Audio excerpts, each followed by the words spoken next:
Alright, we are back with another war, starting off with bands Apocalypse, Kingpin, and Cosmic Ghost Rider bands. Alright, so first things first, Doom Boss. We've got Yellow Jacket, Blade, and Omega Sentinel, maybe even Scorpion. Mangog, we've got Mr. Negative, Quicksilver, Magic. Mojo, we've got Human Torch, Scorpion. Probably stay there with those.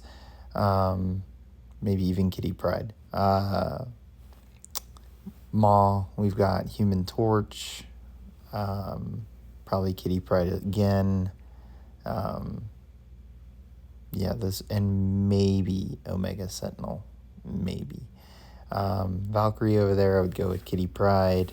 You can try Sunspot. You can probably get away with a Poison Champion as well. Sasquatch, got Quicksilver, Archangel, and Human Torch. Chavez, we've got Human Torch, Rolk, probably even Blade as well. I don't know. No, Blade might be kind of a risk. Anti-Venom, that's who I was trying to think of. And then King Groot, we got Hood and Rindraw. 1 through 3, Section 2 on the way out, we've got Surfer. I could probably use Rindraw or Hood or Null as well. Path 1, Korg, probably go with Omega Red or any other Korg counter like Storm. Not too many heal blocks are going to stick there, so you could probably work with Warlock. You're just going to have to work those rock stacks off. And then Guardian, again, you could probably use Warlock, but you could also use Mr. Negative and Omega Sentinel as well. Path 2, Omega Red, Rolk for Man-Thing, and then Nimrod or Omega Sentinel for Domino. And then Path 3, an Evade counter really is ideal, but Null normally works for Path 3 there, and he actually does counter Evade, so he'll probably work pretty well there as well. 4 through 6 on the way out, Rintraw, we've got Human Torch, Mr. Negative, and Kitty Pryde. On the way in, we've got Bishop, and you can use Roll, Kitty Pryde, or probably even Omega Sentinel. Path 4, Mole Man, Shang-Chi, probably get away with Elsa as well. Path 5, could Doom the whole thing, or you could Omega Red, Killmonger. And then Path 6, probably go Rintraw for Cersei. He's your safest bet. And then Cap Sam, Nimrod, or Mega Sentinel for Kitty Pryde. She's got a few counters now. 7 through 9 on the way out, Hulkling can use Hood, Rintraw. Could probably even use Symbiote Supreme. And then Mephisto on the way in is actually quite a pain. You pretty much, Blade is your best bet as far as safety goes, and then Nebula and Shang-Chi can make it kind of interesting. Path 7, Magneto and Archangel, most straightforward. Path 8, Incinerate Immune versus Human Torch and just don't knock them down, or Archangel. And then that Toad there is duped, so any Poison Immune will do.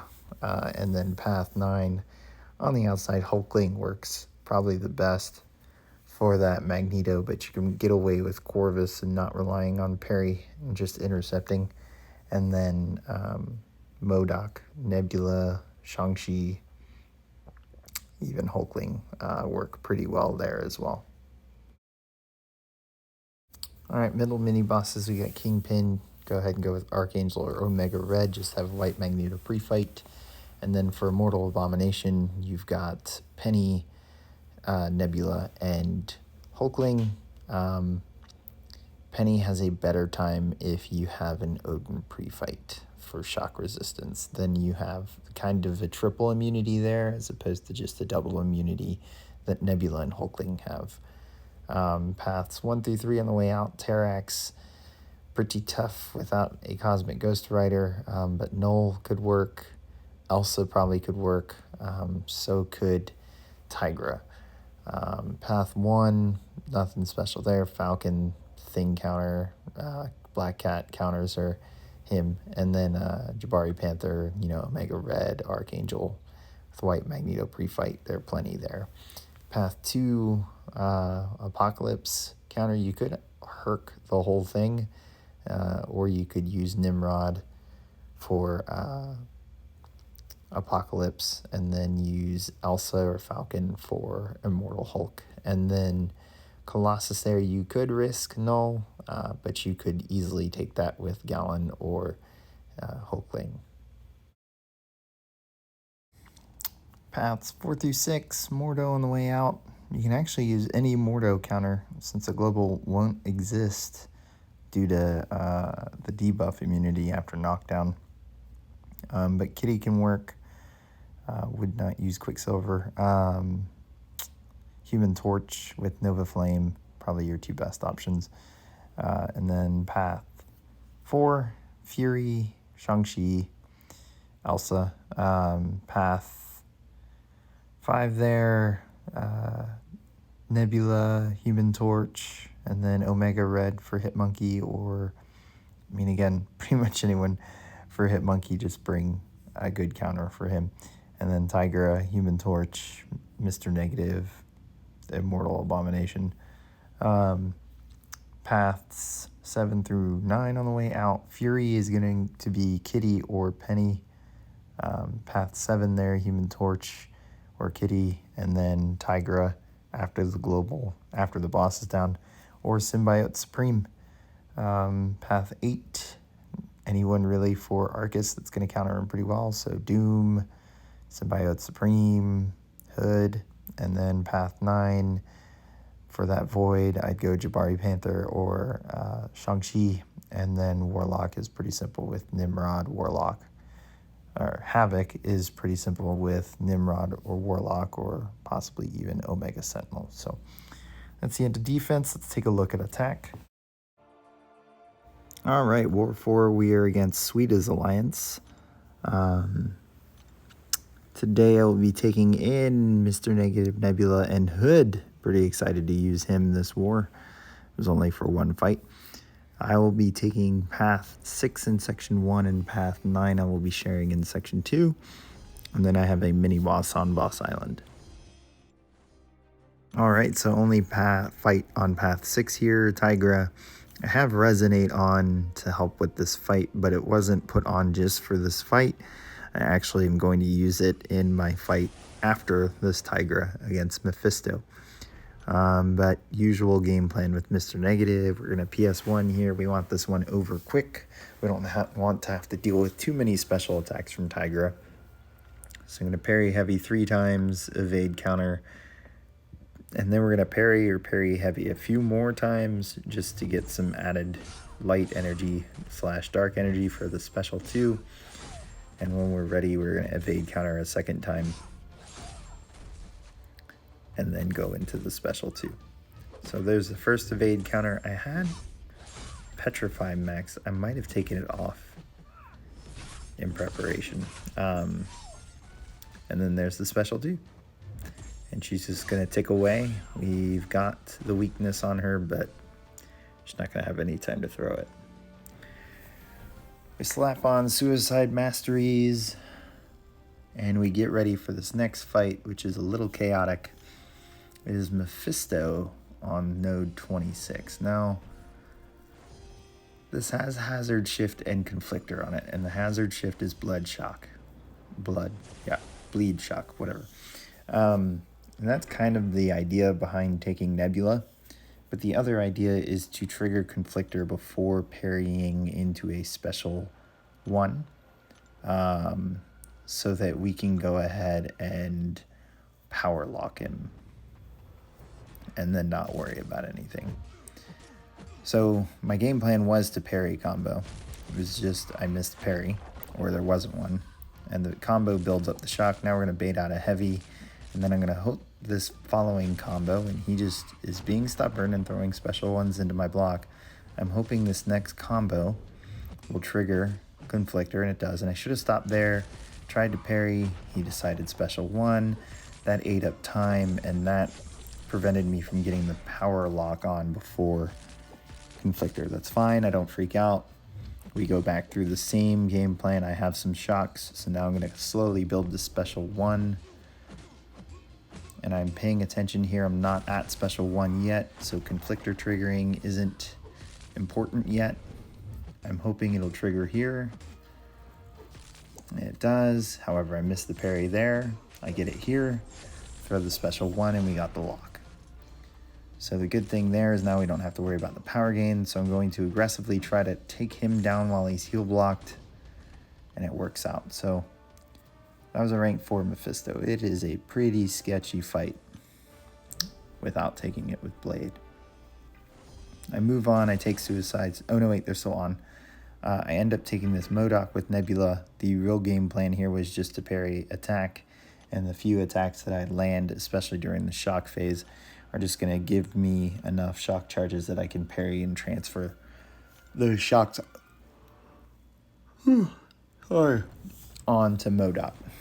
And he's just going to melt away with the shocks. So it's a lot of quick parrying, a lot of short combos, a lot of baiting special 1. And really, I'm just letting him melt away. The only thing I do to clean this up is that when his shield is down, I actually do a bit more comboing, or a few more basics instead of just stopping short. But you can see here with the health, even though it's Nebula's last fight, with the health, this is pretty casual. We're not even at a minute yet. I think we're gonna get him just under a minute, maybe with 10 seconds left. And there he goes, 10 seconds left. So Nebula's war is done. Now we take suicides off. I go into this Hulkling on AoE. Again, pretty excited about it. I don't have to use Hood for any other fight after this, so we're going to use up all of our bullets. And in any other fight I use Hood in, first off, we're going to focus on just placing the hexes here as we slowly build the special 2. We have to be careful because of Rich Get Richer. Hulkling is going to beat us in the power race. And really, we want to get him to this point where he's low on power, and we're kind of close to our special 2. And then now we can go ahead and Fate Seal him, and now he doesn't have any power gain. However, I have a buff, so I have power gain. Plus, when Fate Seal falls, we're going to end up gaining power from Mystic Dispersion. However, we end up using special 2 the entire time till the end. So we're just placing as many bullets as we can. Hopefully we can get to about 50% with almost all of our bullets placed, and that'll follow a special 2. And what we're going to do after the special 2 is, regardless of Hulkling's power, I'm going to turtle up with a block to get him to come in, and then I'm going to charge a heavy and drop it, and boom, down goes Hulkling. So Hood served his one and only purpose. I felt like it was played pretty dang well, so it felt pretty good. And then Mangog here, we are actually taking without Mr. Fantastic. But we have Odin pre-fights, which means I'm going to have a bit more light energy on the front end of this fight without having to parry. So it's going to end up being parry twice, and on the second, I'm going to heavy. And then we're going to evade counter, because we're already at 8. Combo here, try to get this 1 out. Nope, so we're going to parry, back off, parry, back off, parry heavy, but I'm late here. Ends up costing me 1 light energy. And I decide to throw special 2 instead of building more. And here I bait out that special 1. I'm going to go back into our parries. Just going to try and get him down here. Since I ate that special 1, I am a little worried. I don't want to end up eating a special 2 here. I'm going to go ahead and throw the special 1, and it's going to almost do the trick. There was a dark energy tick from having a debuff. So we did it. Played it as well as we should. RBG ended up beating theirs 3-1. and we ended up winning this war 15-4. So brought that death count down a lot from the last war. Felt pretty good, headed in the right direction. Hope you guys enjoyed the video. Hit subscribe, hit like, and I'll catch you guys at the next war.